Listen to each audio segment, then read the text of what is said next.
जिंदगी बड़ी होनी चाहिए, लंबी नहीं। ये डायलॉग अगर किसी के जीवन पर सटीक बैठता है तो वो है शहीद आजम भगत सिंह। मात्र 23 साल की उम्र में भारत माता की जय का नारा लगाते हुए फांसी के फंदे पर झूलने वाले वीर भगत सिंह इतना शानदार जिए कि आज भी पूरी दुनिया उन्हें याद करती है। भगत सिंह भारत की आजादी के वो एक अहम किरदार हैं जिन्होंने मात्र 23 साल की उम्र में अपना किरदार निभाकर खुशी खुशी फांसी के फंदे को चूम लिया। लेकिन जाने से पहले उन्होंने हर एक भारतीय के अंदर अपने देश की आजादी के प्रति जोश और जुनून का जज्बा भर दिया। 23 मार्च 1931 ये वो दिन था जब भगत सिंह को फांसी दी जानी थी। पूरे भारत में भगत सिंह की फांसी रोकने को लेकर प्रदर्शन हो रहे थे। ब्रिटिशर्स घबराए हुए थे कि कहीं प्रदर्शनकारी हावी ना हो जाए और फांसी को टालना ना पड़े, और इस कारण भगत सिंह को कोर्ट के द्वारा तय की गई तारीख से पहले ही फांसी दे दी जाती है। भगत सिंह तो कुर्बान हो गए, लेकिन देश के हर युवा की आंखों में आजादी का सपना छोड़ गए। भगत सिंह ने एक बार कहा था कि मेरे खून का एक एक कतरा इंकलाब लाएगा, जो वाकई सच साबित हुआ। एक तरफ भगत सिंह को फांसी हुई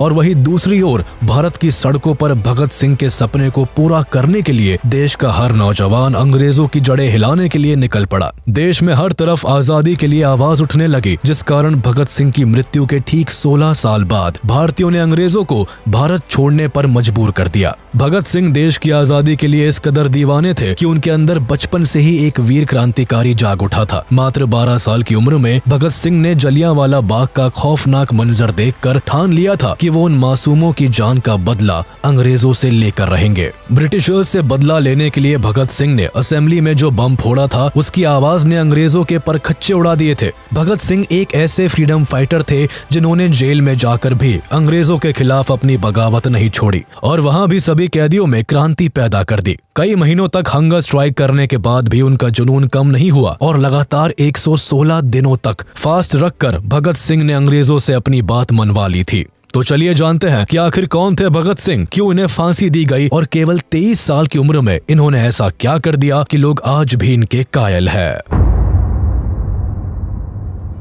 28 सितंबर 1907 ये वो दिन था जब भारत को अपना वीर सपूत मिला था। इस दिन बंगा नाम के गांव में भगत सिंह का जन्म हुआ था। ये गांव आज के समय में पाकिस्तान में आता है, लेकिन भारत के विभाजन से पहले ये ब्रिटिश इंडिया के पंजाब प्रोविंस के लायलपुर डिस्ट्रिक्ट में आता था। भगत सिंह का जन्म एक सिख फैमिली में हुआ था जो भारत की आजादी के लिए लड़ रही थी। अपने परिवार में भगत अपने माता पिता की दूसरी संतान थे। इनके पिता का नाम किशन सिंह संधू और माँ का नाम विद्यावती था। इनके जन्म के समय इनके पिता और अंकल अजीत सिंह पॉलिटिक्स में काफी एक्टिव थे और वक्त वक्त पर ब्रिटिशर्स के खिलाफ होने वाले मूवमेंट्स में भाग लिया करते थे। कैनाल कॉलोनाइजेशन बिल और गदर मूवमेंट में भी इनके पिता और अंकल ने बढ़ चढ़कर भाग लिया था, जिस कारण इनको जेल की हवा भी खानी पड़ी थी। इवन जब भगत सिंह का जन्म हुआ था तब भी इनके पिता और अंकल कैनाल कॉलोनाइजेशन बिल के खिलाफ होने वाले प्रदर्शन में भाग लेने के कारण जेल में थे। लेकिन भगत सिंह के जन्म के कुछ दिनों बाद ही दोनों को जेल से रिहा कर दिया गया, जिस कारण सभी लोग भगत सिंह को काफी लकी मानते थे और इसी वजह से शुरुआत में इनका नाम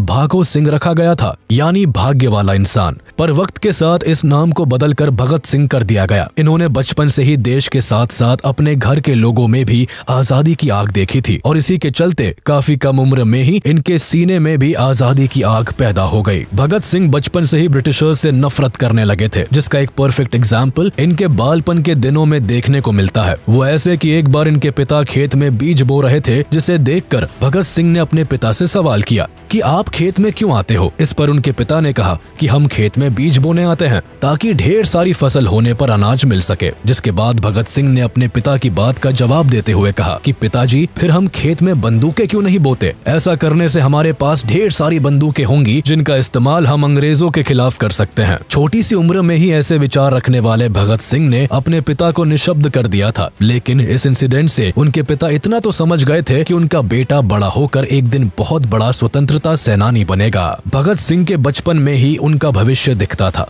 ये छोटी उम्र में भी ऐसे खेल खेलते थे जिनसे इनकी सोच का पता चलता था। खेल के तौर पर ये अपने दोस्तों को 2 गुटों में बांट दिया करते थे और एक को भारतीय और एक को अंग्रेज बनाया करते थे और दोनों को आपस में लड़वाया करते थे। बचपन से ही ये बड़े होकर इंडियन नेशनल मूवमेंट का पार्ट बनना चाहते थे, जिस कारण दिन दुनिया की खबरों पर भी इनकी नजरें काफी तेज हुआ करती थी। भगत सिंह पढ़ाई लिखाई में काफी अच्छे थे। इन्हें इंटेलिजेंट बच्चों की कतार में पहले नंबर पर खड़ा किया जाता था। इन्हें पढ़ने का काफी शौक था, जिस कारण इन्होंने अपनी 5वीं तक की पढ़ाई गांव में ही की। लेकिन जब स्कूल बदलने का समय आया तो इन्होंने लाहौर के ब्रिटिश हुकूमत वाले स्कूल में दाखिला लेने से साफ मना कर दिया। ये कभी भी ब्रिटिशर्स को किसी भी तरह से सपोर्ट नहीं करना चाहते थे, जिस कारण जिद करके इन्होंने दयानंद एंग्लो वैदिक हाई स्कूल में अपना एडमिशन करवा लिया। स्कूल के दिनों में भी भगत सिंह अंग्रेजों की हर गतिविधियों पर नजर रखते थे। एक दिन भगत सिंह अपने स्कूल में पढ़ रहे थे और तभी इन्हें जलियांवाला बाग मैसेकर के बारे में पता चला।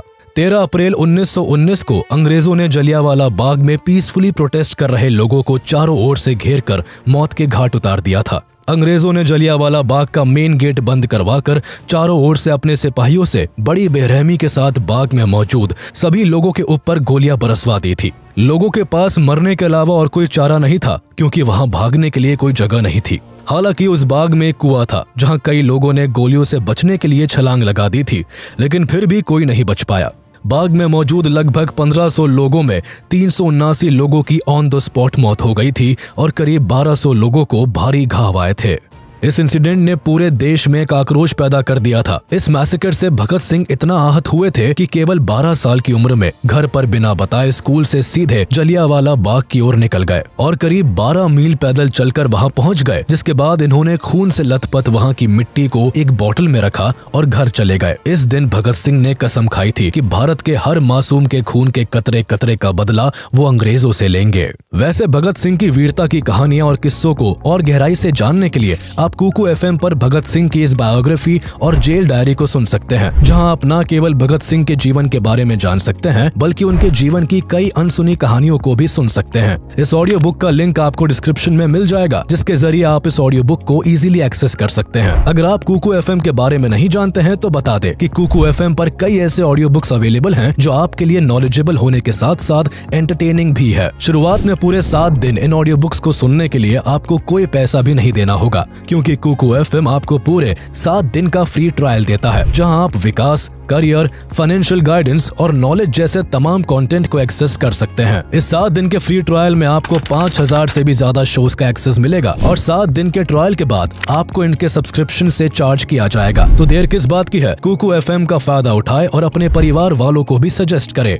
डिस्क्रिप्शन में दिए गए लिंक को जरूर देखें। जलियांवाला बाग मैसेकर के बाद महात्मा गांधी ने ब्रिटिशर्स के खिलाफ 1 अगस्त 1920 को नॉन कोऑपरेशन मूवमेंट की शुरुआत कर दी, जिसके तहत अब भारत के लोग ब्रिटिश और ब्रिटिशर्स से जुड़ी हर चीज का बहिष्कार करने वाले थे।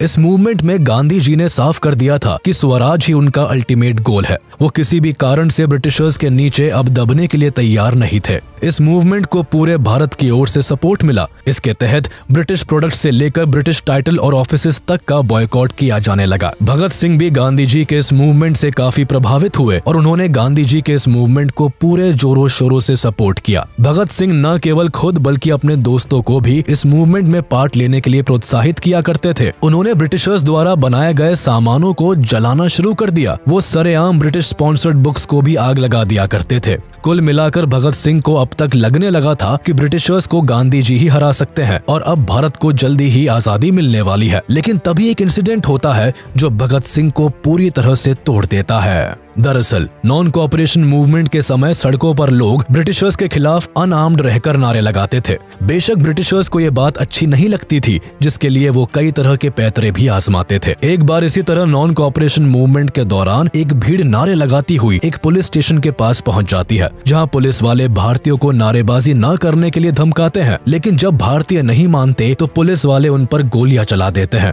जिसमें कई लोग मारे जाते हैं। अपने लोगों को मरता देख भीड़ बेकाबू हो जाती है। ये देख पुलिस वाले डर के मारे पुलिस स्टेशन के अंदर जाकर छिप जाते हैं, जिसके बाद पूरी भीड़ पुलिस स्टेशन को ही आग के हवाले कर देती है। इस इंसिडेंट को चौरी चौरा कांड के नाम से जाना जाता है, जिसमें कुछ भारतीयों के साथ पूरे 23 पुलिस वाले मारे जाते हैं। अब गांधी जी को इसके बारे में पता चलता है तो वो फौरन नॉन कोऑपरेशन मूवमेंट को वापस ले लेते हैं। मूवमेंट वापस लेने के कारण भगत सिंह के साथ भारत के कई लोगों को काफी बुरा लगता है। कोई नहीं चाहता था कि इतना आगे आकर अब पीछे जाया जाए। भगत सिंह गांधी जी के असहयोग आंदोलन को वापस लेने के डिसीजन से काफी परेशान हो गए थे। आजादी के जो सपने वो देख रहे थे वो अब उन्हें बिखरे हुए लग रहे थे। यही से भगत सिंह ने खुद कुछ कर दिखाने के बारे में सोचा, क्योंकि वो जानते थे कि हाथ पर हाथ रखकर बैठने से कुछ नहीं होने वाला। 12 फरवरी 1922 को गांधी जी ने नॉन कोऑपरेशन मूवमेंट को वापस लिया था, जिसके बाद 1923 में भगत सिंह ने लाहौर के नेशनल कॉलेज में दाखिला लिया, जिसकी स्थापना लाला लाजपत राय ने की थी। कॉलेज में एडमिशन लेने के साथ ही भगत सिंह ने अपनी सोच को और उजागर करना शुरू कर दिया। ये कई तरह की किताबें पढ़ा करते थे, ये सोशलिज्म के समर्थक थे और अपनी एक अलग निगाह से दुनिया को देखा करते थे। बचपन से ही इनमें एक क्रांतिकारी था जो अंग्रेजों की तानाशाही के खिलाफ बगावत करता था। कॉलेज में ये दिन के समय पढ़ा करते थे और शाम को अपने दोस्तों के साथ देश में चल रहे कई मुद्दों पर डिबेट किया करते थे। ये कई रेवोल्यूशनरीज के बारे में पढ़ा करते थे और उनकी विचारधाराओं को खुद से जोड़ने की कोशिश करते थे। हालांकि एक तरफ जहां भगत सिंह देश के लिए खुद को समर्पित कर चुके थे, तो वहीं दूसरी ओर इनके घर पर इनकी शादी की बातें भी चलने लगी। लेकिन भगत सिंह का इस वक्त शादी में कोई इंटरेस्ट नहीं था। वो केवल और केवल अपने देश के लिए काम करना चाहते थे, जिस कारण उन्होंने अपने परिवार वालों से साफ कह दिया था कि अगर आजादी से पहले मेरी शादी होती है तो मौत ही मेरी दुल्हन होगी। ये सुनने के बाद भगत सिंह के माता पिता को बहुत ठेस पहुंची, लेकिन वो समझ चुके थे कि उनका बेटा अब देश की आजादी की राह पर निकल गया है। शादी वाले इंसिडेंट के बाद भगत सिंह ने अपना घर छोड़ दिया और वो कानपुर रहने के लिए चले आए। यहाँ भगत सिंह बंगाल रेवोल्यूशनरी पार्टी को ज्वाइन करने के लिए आए थे। लेकिन 1924 में जब भगत सिंह कानपुर आए तो उन्होंने राम प्रसाद बिस्मिल और सचिंद्र नाथ सान्याल के द्वारा बनाई गई हिंदुस्तान रिपब्लिकन एसोसिएशन को ज्वाइन कर लिया। इस एसोसिएशन के प्राइमरी ऑर्गेनाइजर चंद्रशेखर आजाद थे, जिनसे कुछ समय में ही भगत सिंह की काफी अच्छी बनने लगी थी। भगत सिंह काफी कम वक्त में ही आजाद के चहेते बन गए थे। कानपुर में ही भगत सिंह की गणेश शंकर विद्यार्थी से मुलाकात हुई, जो एक मशहूर पत्रकार और स्वतंत्रता सेनानी थे। गणेश शंकर ने भगत सिंह को अपने पीरियोडिकल ऑफिस में काम पर रख लिया। इनका प्रताप नाम का एक साप्ताहिक पत्र भी निकला करता था, जिसमें भगत सिंह ने बलवंत के नाम से लिखना शुरू कर दिया। प्रताप में सिंह कई और ग्रेट रेवोल्यूशनरीज की ऑटोबायोग्राफीज को लिखा और ट्रांसलेट किया करते थे। पूरा देश इनके लिखने के तरीके को काफी पसंद किया करता था। यह वही समय था जब भगत सिंह के थॉट प्रोवोकिंग आर्टिकल से इम्प्रेस होकर सचिंद्र नाथ सान्याल ने उन्हें चंद्रशेखर आजाद से मिलवाया था। कुल मिलाकर भगत सिंह का छोटा पर काफी सक्सेसफुल जर्नलिस्टिक करियर रहा, जहां इन्होंने कई मैगजीन्स के साथ मिलकर काम किया और काफी नाम कमाया। इन्होंने कीर्ति, प्रताप, वीर अर्जुन, मतवाला, प्रभा और वंदे मातरम जैसी मैगजीन्स और न्यूज़पेपर्स के लिए काम किया था और हर जगह से इन्हें काफी प्रशंसा मिली। हर कोई इनके लेख का कायल था। इनकी पर्सनैलिटी की तरह इनका लिखने का अंदाज भी जरा हटकर था। ये अपनी लिखने की ताकत से ही ब्रिटिशर्स के पुर्जे हिला दिया करते थे। इनका लिखा हुआ पढ़ने भर से ही देश की जनता में अंग्रेजों के खिलाफ लड़ने की एक शक्ति पैदा हो जाती थी। इनके लिखे कई आर्टिकल्स को तो अंग्रेजों ने बैन भी करवा दिया था। अंग्रेज अब तक भगत सिंह को पहचानने लगे थे, लेकिन भगत सिंह कहाँ किसी से डरने वालों में से थे। वो तो बस अपने लक्ष्य की ओर बढ़ रहे थे। हालांकि 1925 में सिंह वापस से लाहौर चले गए। दरअसल भगत सिंह की ग्रैंड मदर की तबीयत अचानक काफी बिगड़ गई थी, जिस कारण उन्होंने अपने घर का रुख लिया। लेकिन यहाँ भी वो अकाली दल की मीटिंग्स को सपोर्ट किया करते थे। हालांकि अभी तक भगत सिंह किसी ऐसी ऑर्गेनाइजेशन से नहीं जुड़े थे जो ब्रिटिशर्स के खिलाफ सख्त कदम उठाए या उनका बॉयकॉट करे, और इसी कारण मार्च 1926 में भगत सिंह और उनके कलीग्स ने एक यूथ ऑर्गेनाइजेशन की स्थापना की, जिसे नौजवान भारत सभा का नाम मिला। इस ऑर्गेनाइजेशन को ओरिजिनली लाहौर में एस्टैब्लिश किया गया था, लेकिन इसको अमृतसर से ऑर्गेनाइज किया जाता था। नौजवान भारत सभा का मेन एम भारत के यूथ्स को जगाना था। इस सभा की मदद से भगत सिंह पंजाब के यंग स्टूडेंट्स एंड वर्कर्स को नेशनलिस्ट एंड रेवोल्यूशनरी आइडियोलॉजीज की ओर बढ़ा रहे थे। इस सभा को बनाने का आइडिया भगत सिंह को अमृतसर के एक prominent freedom fighter doctor Satyapal ने दिया था। वक्त के साथ लोग इस सभा के बारे में जानने लगे और इसे ज्वाइन करने लगे। कई प्रोमिनेंट पॉलिटिकल एक्टिविस्ट ने भी इस सभा को ज्वाइन किया था। शुरुआत में सभा को केवल लाहौर से ही ऑपरेट किया जाता था, लेकिन कीर्ति किसान पार्टी के साथ एक यूथ कॉन्फ्रेंस में ये डिसाइड हुआ कि सभा का हेडक्वार्टर अब लाहौर से अमृतसर शिफ्ट कर दिया जाएगा। कुछ समय बाद नौजवान भारत सभा और कीर्ति किसान पार्टी ने एकजुट होकर मिलकर गरीब किसानों के अपलिफ्टमेंट के लिए काम करना शुरू कर दिया। साथ ही ये जनता के बीच जस्टिस एंड एगैलिटेरियनिज्म का मैसेज भी फैलाने लगे। ये वही समय था जब भगत सिंह ने कीर्ति किसान पार्टी को ज्वाइन किया था। इसके बाद अप्रैल 1926 में भगत सिंह की मुलाकात सोहन सिंह जोश से हुई, जो अमृतसर के एक noted peasant leader and freedom fighter रहे थे। भगत सिंह इनके साथ मिलकर काम करने लगे और कुछ ही समय में इन्हें मर्ज्ड पार्टी का प्रेसिडेंट बना दिया गया। सोहम सिंह भगत सिंह के विचारों से सहमत थे और इसी कारण उन्होंने भगत सिंह की वर्कर्स एंड पेजेंट्स पार्टी से बातचीत करवाई, जो एक गुरुमुखी लैंग्वेज मंथली मैगजीन कीर्ति को पब्लिश करती थी। सिंह ने इस मैगजीन के लिए लिखना शुरू कर दिया और अगले 1 साल तक भगत सिंह जोश के साथ काम करते रहे, जिस दौरान इनकी सभा ने लोगों के बीच अपनी आइडियोलॉजी को फैलाने के लिए कई पैम्फलेट्स और ट्रैक्ट्स पब्लिश किए और कॉलोनियल गवर्नमेंट के अनजस्ट मेजर्स के खिलाफ डेमोन्स्ट्रेशंस ऑर्गेनाइज किए। भगत सिंह कीर्ति में एक से बढ़कर एक एंटी कॉलोनियल आर्टिकल्स लिखा करते थे, जिस कारण कुछ ही समय में भगत सिंह ब्रिटिशर्स की आंखों का कांटा बनने लगे। यही नहीं, भगत सिंह की आइडियोलॉजी और लेख से भारत के यूथ पर उनका काफी इन्फ्लुएंस पड़ने लगा, जो ब्रिटिशर्स के लिए एक बड़ी परेशानी बनने लगी थी। ब्रिटिशर्स कैसे भी करके भगत सिंह को रोकना चाहते थे, लेकिन इसके लिए उनके पास कोई रास्ता नहीं था। लेकिन हमेशा से छल कपट के सहारे अपना काम निकालने वाले ब्रिटिशर्स अपना रंग दिखाते हैं और 1927 में भगत सिंह को अरेस्ट कर लेते हैं। अरेस्ट के समय ब्रिटिशर्स 9 अगस्त 1925 को हुई काकोरी ट्रेन रॉबरी और अक्टूबर 1926 में हुए लाहौर बॉम्बिंग में भगत सिंह के शामिल होने का इल्जाम लगाते हैं। दरअसल काकोरी एक्शन को करवाने की जिम्मेदारी हिंदुस्तान रिपब्लिकन एसोसिएशन HRA लेता है और उस समय भगत सिंह भी इस ऑर्गेनाइजेशन के पार्ट थे,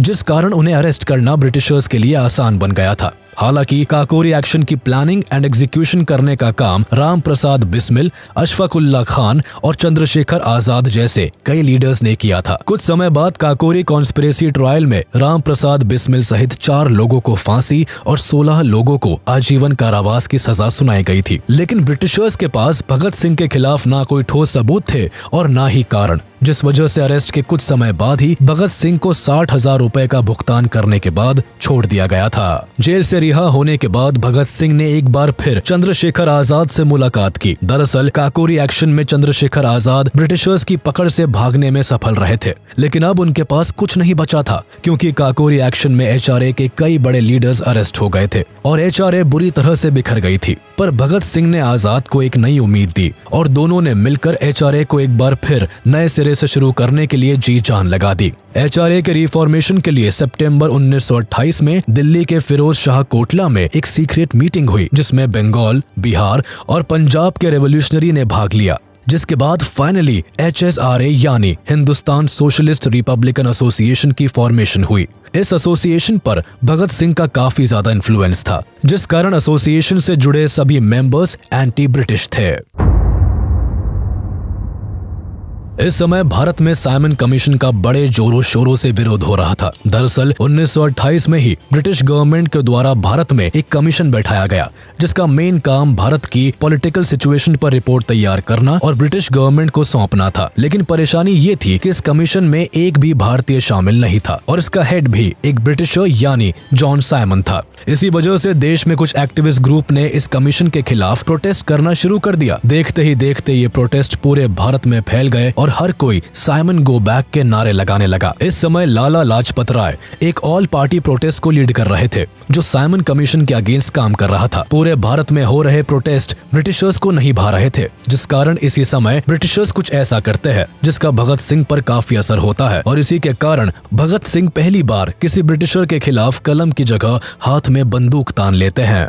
दरअसल प्रोटेस्ट को लीड करते हुए लाला लाजपत राय लाहौर के एक रेलवे स्टेशन की ओर अपना रुख करते हैं, लेकिन पुलिस उन्हें और सभी प्रोटेस्टर्स को रेलवे स्टेशन पर जाने से रोकती है, जिस कारण सिचुएशन काफी गर्म हो जाती है। पर तभी superintendent of police James A Scott सभी पुलिस ऑफिसर्स को प्रोटेस्टर्स पर लाठी चार्ज करने का ऑर्डर दे देते हैं, जिसके बाद पुलिस वाले सभी प्रोटेस्टर्स पर अंधाधुन लाठी बरसाना शुरू कर देते हैं। इस लाठी चार्ज में कई प्रोटेस्टर्स घायल हो जाते हैं, लेकिन लाला लाजपत राय की सबसे बुरी हालत होती है, क्योंकि स्कॉट का मेन टारगेट लाला लाजपत राय ही होते हैं। पुलिस वाले राय को लाठी से इतना मारते हैं कि इन्हें हॉस्पिटल में एडमिट करवाना पड़ता है, जहां इंजरीज के कारण 17 नवंबर 1928 को लाला लाजपत राय की मौत हो जाती है। लाला लाजपत राय की मौत के बाद डॉक्टर्स भी इस बात को कंफर्म करते हैं कि सेवरल इंजरीज के कारण ही राय की मौत हुई है। हालांकि बाद में जब यूनाइटेड किंगडम पार्लियामेंट में राय की मौत का मुद्दा उठाया जाता है तो ब्रिटिश गवर्नमेंट राय की मौत में खुद को निर्दोषी बताती है।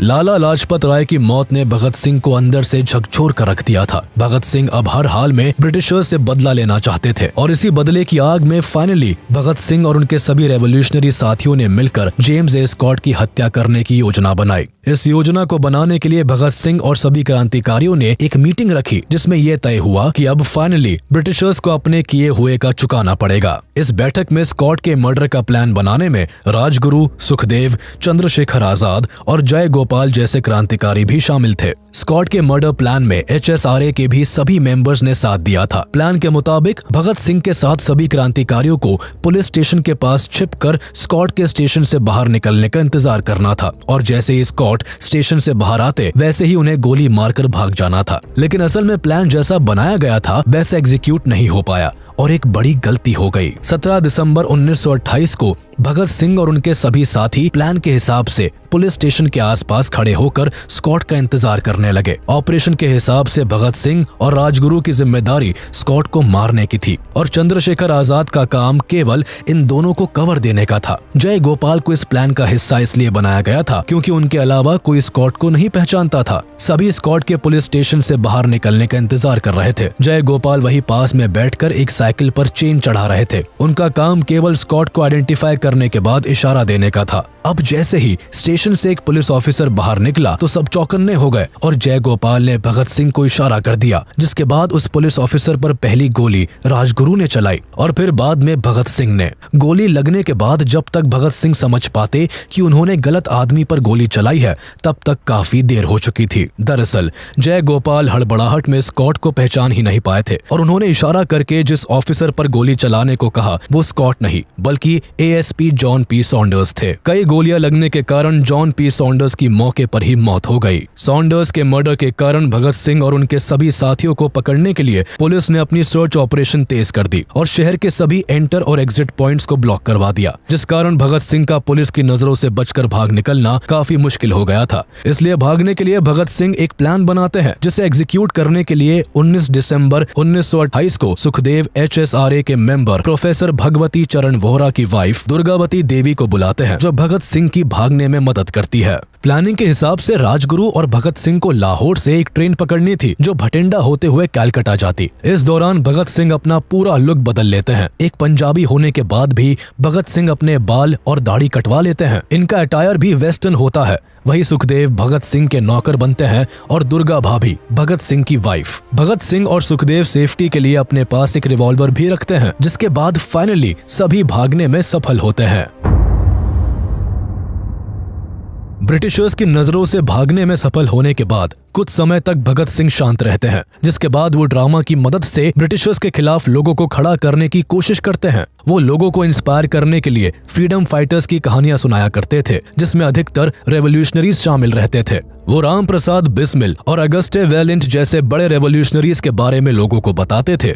अगस्टे वेलेंट एक फ्रेंच एनार्किस्ट थे जिन्होंने पेरिस में चेंबर ऑफ डेप्यूटीज में बॉम्ब फेंका था। भगत सिंह को ब्रिटिशर्स के बनाए गए पब्लिक सेफ्टी बिल और ट्रेड डिस्प्यूट बिल से परेशानी थी। पब्लिक सेफ्टी बिल के हिसाब से ब्रिटिशर्स बिना रीजन बताए किसी को भी अरेस्ट कर सकते थे और ट्रेड डिस्प्यूट बिल के तहत श्रमिक गतिविधियों को समाप्त करने और स्ट्राइक्स पर रोक लगाने की बात कही गई थी। इन बिल्स के कॉन्सिक्वेंसेस को देखते हुए असेंबली ने इन दोनों ही बिलों को रिजेक्ट कर दिया, लेकिन वाइसरॉय ने अपनी स्पेशल पावर्स का इस्तेमाल करके बिल्स को रिजेक्ट करने के बाद भी इसे लागू करने की योजना बना ली थी। भगत सिंह इसके सख्त खिलाफ थे, जिसके लिए उन्होंने सेंट्रल लेजिस्लेटिव असेंबली में एक बॉम्ब एक्सप्लोजन करने का प्लान बनाया। शुरुआत में जब भगत सिंह ने HSRA के सामने ये प्लान पेश किया तो HSRA का कोई मेंबर नहीं चाहता था कि भगत सिंह इस प्लान का हिस्सा बने, क्योंकि अगर वो इस प्लान में शामिल होकर असेंबली में बॉम्ब फेंकते तो ब्रिटिशर्स पहले सॉन्डर्स के मर्डर और फिर असेंबली बॉम्ब केस में भगत सिंह को फांसी दे देते। हालांकि काफी डिस्कशन के बाद ये डिसाइड हुआ कि भगत सिंह असेंबली बॉम्बिंग का हिस्सा बनेंगे, अब चाहे इसके लिए उन्हें अरेस्ट और एग्जीक्यूट ही क्यों ना होना पड़े। भगत सिंह का मानना था कि आजादी उनका मकसद है और आजादी केवल बोलने से नहीं मिलती बल्कि उसके लिए लड़ना भी पड़ता है। वो जानते थे कि अगर उन्होंने इस प्लान में पार्टिसिपेट किया तो उनका वापस जिंदा बचकर आना नामुमकिन है। लेकिन जन्म से ही रेबेलियन भगत सिंह कहाँ पीछे हटने वाले थे। वो तो खुशी खुशी इस प्लान में शामिल होने के लिए रेडी हो गए और HSRA के सभी मेंबर्स को भी मना लिया। इस प्लान को एग्जीक्यूट करने से पहले भगत सिंह ने कहा था कि अगर मेरी जान चली भी गई तो मेरे बाद भारत के हर घर से एक भगत पैदा होगा जो आजाद भारत के लिए ब्रिटिशर्स को मार भगाएगा। फाइनली वो दिन आता है जब भगत सिंह और बटुकेश्वर दत्त दिल्ली असेंबली बॉम्बिंग के लिए तैयार होते हैं। 8 अप्रैल 1929 को भगत सिंह और बटुकेश्वर दत्त चलते सेशन के बीच पब्लिक गैलरी से असेंबली चैम्बर में 2 बॉम्ब फेंकते हैं। इन बॉम्ब्स का मकसद किसी को मारने का नहीं होता, इसी कारण इन्हें खाली जगहों पर फेंका जाता है। बॉम्ब से पूरी असेंबली में धुआं हो जाता है और इसकी आवाज भी काफी तेज होती है, जिस कारण असेंबली में मौजूद सभी लोगों को कुछ समझ नहीं आता और वो इधर उधर भागने लगते हैं। इस समय भगत सिंह और बटुकेश्वर दत्त चाहते तो भाग सकते थे, लेकिन वो ऐसा नहीं करते हैं, बल्कि वही खड़े होकर जोर जोर से इनकलाब जिंदाबाद का नारा लगाते हुए कई पैम्फलेट्स हवा में उड़ाने लगते हैं, जिन पर लिखा था कि बहरों को सुनने के लिए धमाके की जरूरत होती है। इसके बाद दोनों खुद को पुलिस के हवाले कर देते हैं। अरेस्ट होने का मेन मकसद कोर्ट ट्रायल्स के जरिए अपनी बातों को पूरे हिंदुस्तान के कानों तक पहुंचाना था, जिससे सभी भारत की आजादी की लड़ाई में बढ़ चढ़कर हिस्सा ले। अरेस्ट के कारण फाइनली पिछले 1 साल से ब्रिटिशर्स को जिसकी तलाश थी वो आज उनके हाथ लग जाता है। अरेस्ट करने के बाद भगत सिंह और बटुकेश्वर दत्त को लाहौर के बॉस्टल जेल में डाल दिया जाता है, जहां 10 जुलाई 1929 को दोनों के ऊपर मुकदमा शुरू होता है। 7 मई 1929 को भगत सिंह और बटुकेश्वर दत्त पर 2 केसेस के लिए ट्रायल्स चलते हैं, जिसमें एक असेंबली बॉम्ब केस के लिए और दूसरा सॉन्डर्स मर्डर के लिए। दोनों ट्रायल्स में भगत सिंह अपनी साइड से कॉन्फिडेंट रहते हैं, लेकिन ब्रिटिशर्स को तो कैसे भी करके भगत सिंह को फांसी देनी थी। ट्रायल्स की शुरुआत में भगत सिंह और दत्त अपने केस को बहुत सीरियसली लड़ते हैं, लेकिन वक्त के साथ इन्हें समझ आने लगता है कि वो चाहे कितनी भी कोशिश क्यों ना कर ले, ब्रिटिशर्स उन्हें अब जेल से घर वापस कभी नहीं जाने देंगे। ट्रायल्स की शुरुआत में बटुकेश्वर दत्त की ओर से अफसर अली केस को लड़ते हैं, तो वही भगत सिंह अपना केस खुद लड़ने का फैसला लेते हैं। भगत सिंह स्टार्टिंग से ही अपना स्टैंड क्लियर करते हुए चलते हैं। वो रेवोल्यूशनरीज के बारे में कहते हैं कि जब अग्रेसिवली तरीके से फोर्स का इस्तेमाल किया जाता है तो वो वायलेंस और अनजस्टिफाइबल कहलाता है, लेकिन जब किसी लेजिटिमेट कॉज को आगे बढ़ाने के लिए इसका इस्तेमाल किया जाता है तो इसका अपना मॉरल जस्टिफिकेशन होता है। ब्रिटिशर्स के खिलाफ भगत सिंह के रवैये को देखते हुए अंग्रेज वही करते हैं जो उनसे एक्सपेक्टेड था। कोर्ट किसी भी सूरत में रेवोल्यूशनरीज के द्वारा किए गए कामों को सही नहीं बताती और मैलिशियस एंड अनलॉफुल इंटेंट का हवाला देते हुए भगत सिंह और दत्त को गलत ठहराती है। कोर्ट के अलावा पॉलिटिकल बॉडी की ओर से भी असेंबली बॉम्बिंग को क्रिटिसाइज किया जाता है। ट्रायल्स के दौरान ही HSRA की बॉम्ब बनने वाली जगहों पर पुलिस रेड डाल देती है, जिसमें एसोसिएशन के कई प्रोमिनेंट रेवोल्यूशनरीज अरेस्ट हो जाते हैं। इस रेवोल्यूशनरीज में 21 से भी ज्यादा HSRA के मेंबर्स होते हैं, जिनमें राजगुरु, जतेंद्र नाथ दास, सुखदेव, किशोरी लाल और जय गोपाल शामिल होते हैं। पर यहाँ परेशानी तब आन पड़ती है जब पुलिस के कहने पर HSRA के 3 मेंबर्स गवर्नमेंट के अप्रूवर्स बन जाते हैं।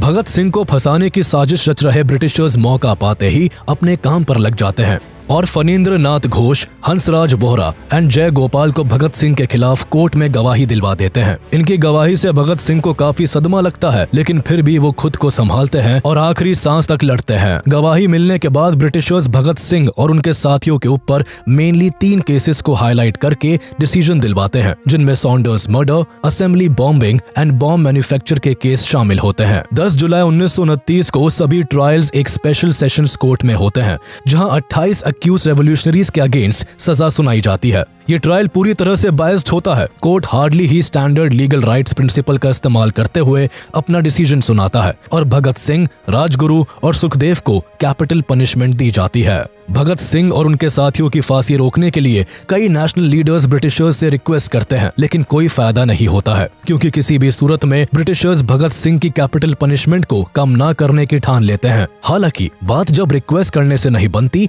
तो HSRA के अटर्नीज भगत सिंह को बचाने के लिए हेबियस कॉर्पस पिटीशन को फाइल करते हैं, लेकिन इसे भी जज विस्काउंट ड्यूनेडिन के द्वारा डिनाई कर दिया जाता है। भारत के कई लीडर्स भगत सिंह को बचाने की पूरी कोशिश करते हैं, लेकिन चाहकर भी कोई फांसी को नहीं रोक पाता। इवन जेल में रहने के दौरान भगत सिंह के पिता उन्हें लिखते भी है कि वो उन्हें बचाने के लिए पूरी कोशिश कर रहे हैं और अब वो लेटर लिखकर ब्रिटिश गवर्नमेंट से भगत सिंह को फांसी न देने की रिक्वेस्ट करेंगे। लेकिन भगत सिंह अपने पिता को साफ शब्दों में लिखकर साफ कर देते हैं कि उन्हें किसी की मर्जी की जरूरत नहीं है और जिस रास्ते पर वो है, ये रास्ता उन्होंने अपने लिए खुद चुना है।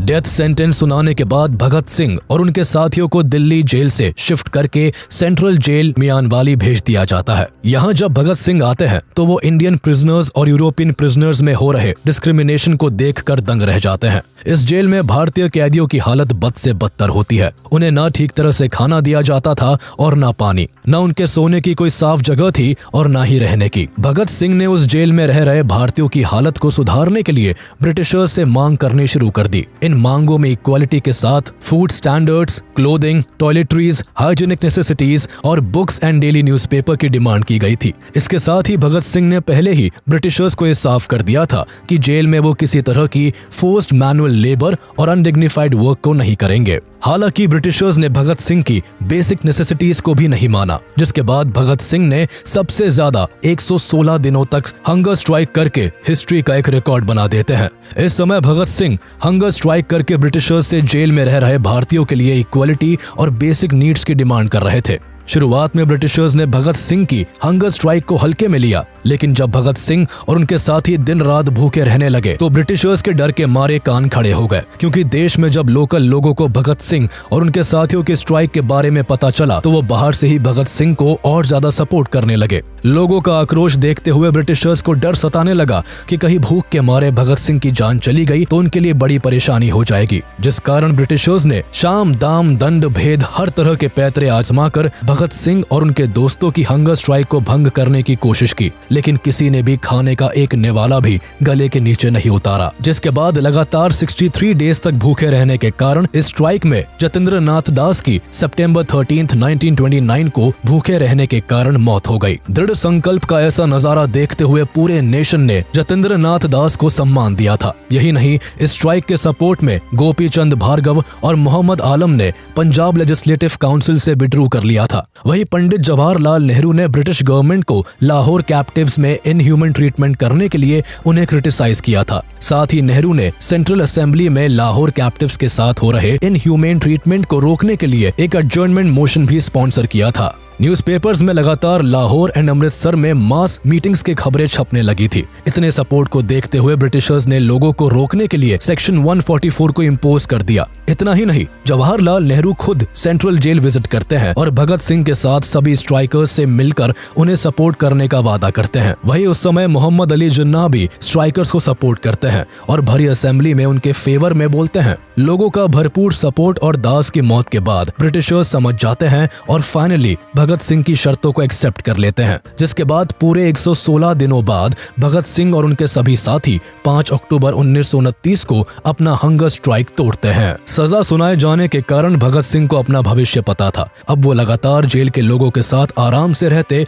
और उनके सुख दुख में उनका साथ देते। केवल भगत सिंह ही नहीं, बल्कि जेल में रहने वाले हर भारतीय को भगत सिंह ने इस कदर बदल दिया था कि सभी प्रिजनर्स अब पेट्रियोटिक स्लोगन्स गाने लगे थे। इन सभी प्रिजनर्स को जो गाना सबसे प्रिय था वो था मेरा रंग दे बसंती चोला, माँ मेरा रंग दे बसंती चोला, जिसे भगत सिंह आए दिन गुनगुनाया करते थे। इन सब के अलावा अपने आखिरी दिनों में जेल में भगत सिंह कई किताबें पढ़ते और लेटर्स लिखते। इस समय वो कई बड़े बड़े रेवोल्यूशनरीज को पढ़ा करते थे। भगत सिंह लिखने के साथ साथ बोलते भी काफी अच्छा थे। वो जब भी बोलते तो आसपास के सभी लोग उनकी बातों को ध्यान से सुनते। इवन जेल में काम करने वाले पुलिस ऑफिसर्स भी भगत सिंह को बहुत पसंद किया करते थे।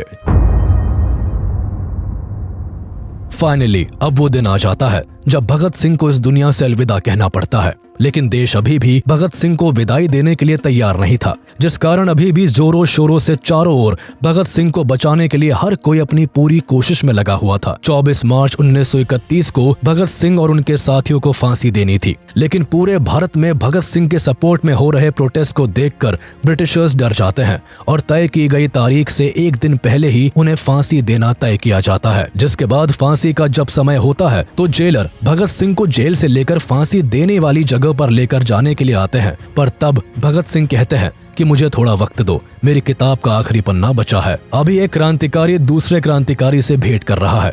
दरअसल इस समय भगत सिंह लेनिन की बायोग्राफी को पढ़ रहे थे। थोड़ी देर में भगत सिंह किताब का आखिरी पन्ना पढ़ने के बाद जेलर के साथ जाने के लिए तैयार हो जाते हैं। जेलर भगत सिंह, राजगुरु और सुखदेव को फांसी देने के लिए ले जाता है, जहां भगत सिंह अपने हाथों और आंखों को ना बांधने की डिमांड करते हैं। ब्रिटिशर्स भगत सिंह के हाथों को तो नहीं बांधते, लेकिन आंखों पर काली पट्टी को बांध देते हैं, जिसके बाद 23 मार्च 1931 की शाम को ठीक 7:30 पर भगत सिंह, राजगुरु और सुखदेव को फांसी दे दी जाती है। तीनों फांसी के फंदे को चूमकर इनकलाब जिंदाबाद का नारा लगाकर इस दुनिया से हमेशा हमेशा के लिए अलविदा कह जाते हैं।